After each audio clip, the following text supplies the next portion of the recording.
যদি একটি ডিম বাইরের কোনো শক্তির কারণে ভেঙে যায় তবে জীবন শেষ।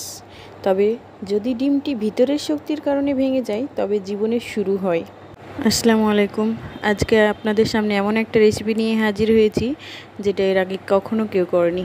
এই যে পেঁয়াজ, কাঁচামরিচ, হলুদ আর পরিমাণ মতো লবণ দিয়ে এটাকে মাখিয়ে নিচ্ছি হাত দিয়ে ডলে ডলে।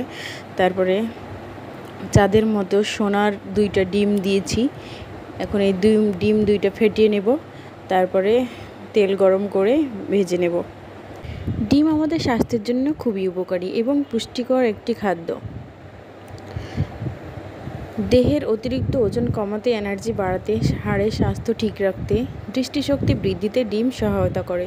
এছাড়া প্রোটিনের উৎস ডিম ত্বকের, মস্তিষ্কের স্বাস্থ্য, চুলের বৃদ্ধিতে, গর্ভাবস্থায় পেশির জোর বাড়াতে, ক্যান্সার প্রতিরোধে, চোখের সমস্যায়, কোলেস্টেরল নিয়ন্ত্রণে বিশেষ ভূমিকা পালন করে।